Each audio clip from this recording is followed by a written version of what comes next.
Muy bien. Hoy terminamos con la parte del discernimiento. Para poder pasar después a un cuestionario quizás que nos pueda servir para hacer un discernimiento previo a elaborar el tema del cambio. ¿Se acuerdan? El lema era piensa, la segunda frase, piensa para cambiar. Entonces, todavía estamos pensando, seguimos pensando. Habíamos tocado los criterios cristianos, o los criterios en general, que uno tiene que tener de trasfondo para poder discernir. Después, el trasfondo del sujeto que discierne. ¿Se acuerdan? Los trasfondos psicológicos, formativos y morales, entre otros, que uno tendría que elaborarlos y tenerlos bien trabajados para que medianamente uno esté lo suficientemente libre como para hacer un juicio y un discernimiento y un juicio de la realidad que le toca discernir. Si no, si este trasfondo psicológico, formativo y moral no existe y está a la deriva, entonces probablemente el sujeto que discierne, su percepción y su interpretación de la realidad va a estar muy trastocado.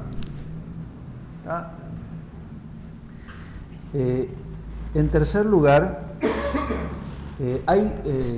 hay discernimientos y discernimientos. No todos son iguales. ¿Se acuerdan que habíamos hablado de ese tema, ¿no?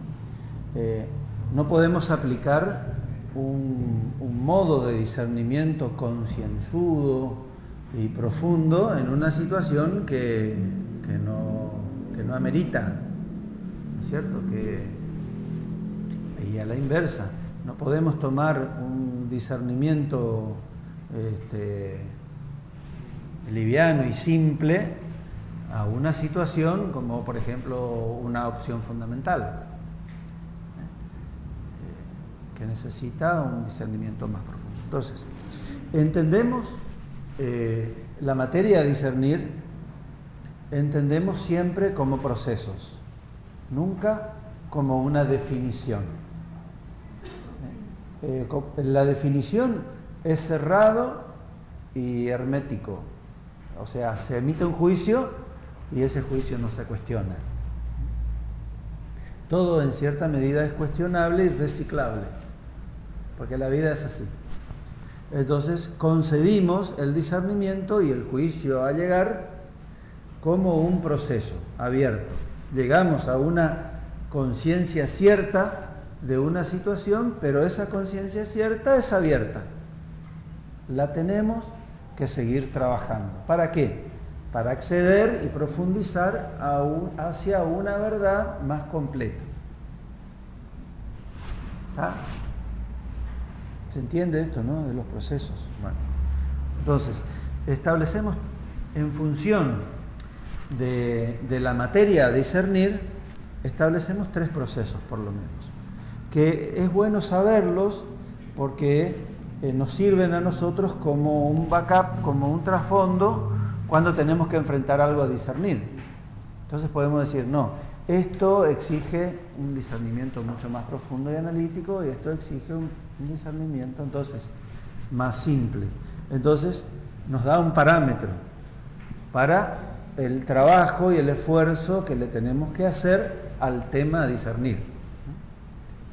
Entonces, el contexto es muy importante. El contexto de la materia a discernir, del problema a discernir, el contexto es el que nos define el proceso de la praxis que vamos a utilizar.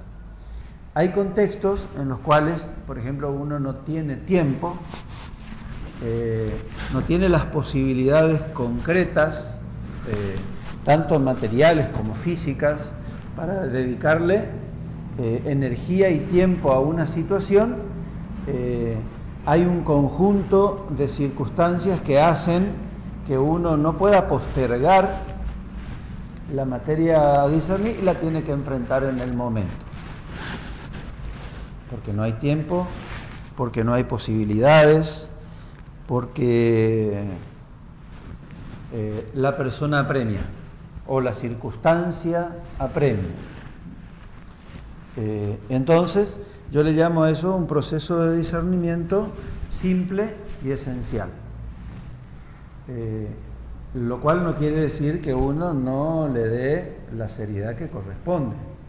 El hecho de que sea simple y que apunte, por ser simple, uno tiene que apuntar directamente al momento de discernir, como no hay tiempo y posibilidades de postergación y de un trabajo sobre la materia, entonces tiene que resolverla y tiene que apuntar en su discernimiento a lo esencial. Y para eso hay un proceso. En primer lugar, uno tiene que tratar de percibir y depurar en lo posible el meollo del problema. Generalmente cuando alguien viene a plantear algo, no lo plantea de una manera elaborada y sintética.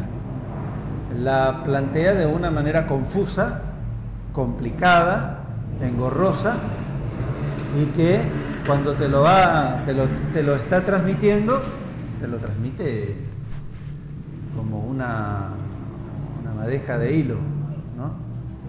Que entre el comentario y la transmisión, por más confusa que sea, el que recibe tiene que ir haciendo una depuración mientras escucha, una depuración, lo cual no quiere decir, dejar de escuchar o ponerle cosas a la persona que está diciendo, no, uno va aprendiendo a ser receptivo, pero al mismo tiempo va a buscar, tiene un objetivo, percibir el corazón del problema. Nos pasa, viene una persona y me dice, mira padre, estoy en una depresión feroz y me quiero matar.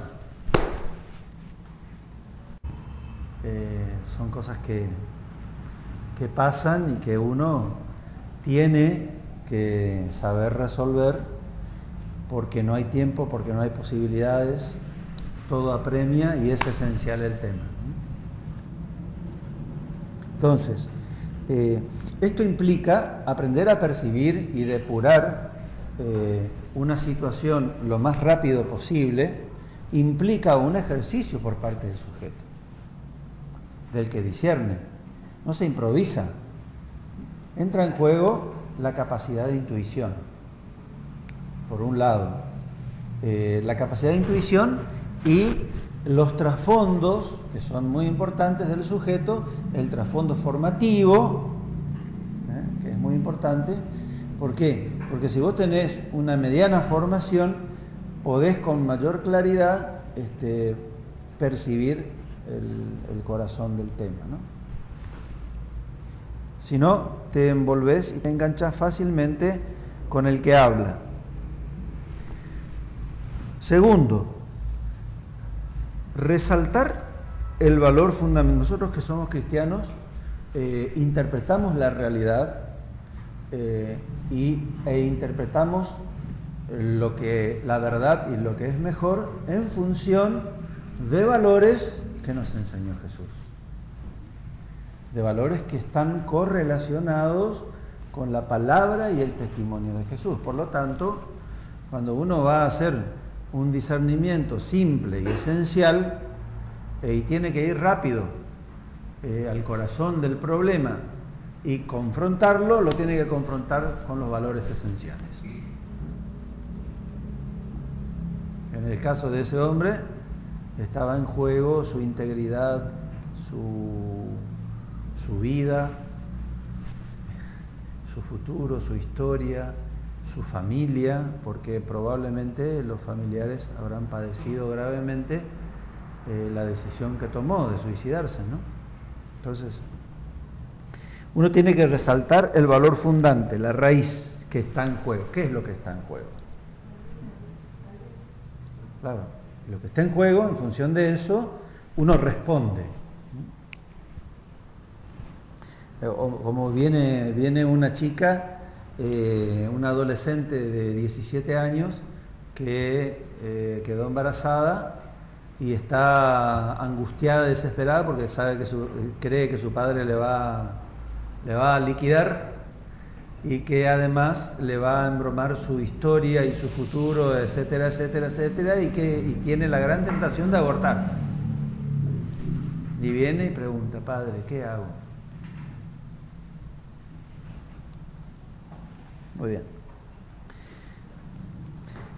Aplicar los criterios cristianos que habíamos visto en las dos charlas anteriores y finalmente tomar una opción simple con 2 o 3 argumentos nada más. O sea, un juicio de la realidad fundado en un valor que sea esencial, y en función de ese valor argumentar para convencer a la otra persona.